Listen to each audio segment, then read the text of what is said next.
So what happens when a state agency, one that's supposed to protect vulnerable people, just decides to ignore a law? Not for a year, but for more than a decade. And this wasn't some simple mistake. We're going to dig into a documented pattern of defiance and what it tells us about a system that completely failed to hold itself accountable. Okay, to really get what went wrong here, we have to start with the law itself. It was a mandate put in place specifically to protect some of Iowa's most vulnerable citizens. The law itself is actually pretty straightforward. Iowa Code Section 217.40 basically told the Department of Human Services, or DHS, that it had to create and run a training program. And the goal? It was to make sure that court-appointed guardians, the people entrusted with the well-being of others, actually understood their legal and ethical duties. It was meant to be a fundamental safeguard. But here's the thing about laws, right? They're only a safeguard if they're actually enforced.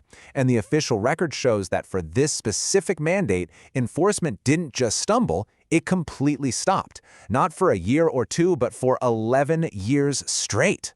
When you look at this timeline, the consistency of the failure is just stunning. I mean, look at this chain of events.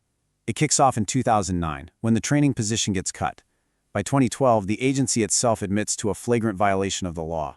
Then in 2014, the state auditor steps in and gives a clear warning, either comply with the law or get it repealed, and still, nothing. The defiance just keeps going.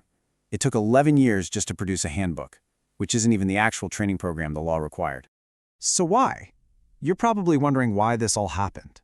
Well, the official reason that was given time and time again was budget constraints. This becomes their go-to justification, the recurring excuse used to defend ignoring a state law for a decade. Remember that phrase, because it's a huge part of this story. And this is where the story takes a really crucial turn. The agency's actions shifted from just, failing to comply to actively trying to get rid of the law it was supposed to be following. This wasn't passive neglect anymore. This was an active strategy. A very clear playbook started to emerge. Step 1, just ignore the legal requirement. Step 2, if anybody asks, blame budget cuts. And step 3, instead of actually doing the work, just lobby lawmakers to get rid of the law entirely. This became the agency's default strategy for handling legal mandates it didn't like. So this created a major conflict. On one side, you've got the Iowa legislature, which voted over and over again to keep the law on the books. And on the other side, you have the state agency actively trying to erase it. This goes beyond noncompliance. It's a direct challenge to the authority of the legislature.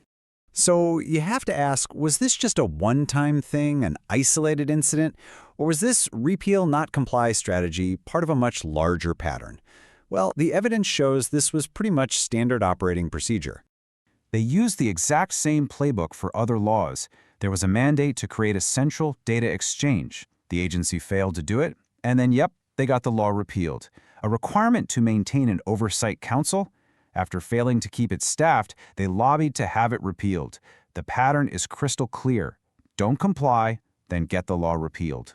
This pattern of ignoring mandates and then trying to get them repealed, it really points to a systemic problem. It raises a huge question. When an agency acts this way, can it ever really be expected to hold itself accountable? I mean, that's the central question here, isn't it? After a decade of actively defying the law, can this agency be trusted to fix itself? The track record seems to suggest the answer is a pretty firm no. And that, right there, is the core argument. This 11-year saga isn't just one isolated failure. It's being presented as proof of a much deeper cultural issue inside the agency, a culture where not complying with the law is normalized and legal mandates are treated like they're optional. And that's why proponents are saying that independent external oversight is absolutely necessary. At the end of the day, the record shows the system did not fix itself. And when internal controls fail this completely, for this long, external accountability isn't just an option anymore. It's a necessity. This case isn't just about one law. It's about whether the will of the people expressed through their own legislature can be ignored without any consequences. To see all the evidence for yourself, the full audit petition is available to review.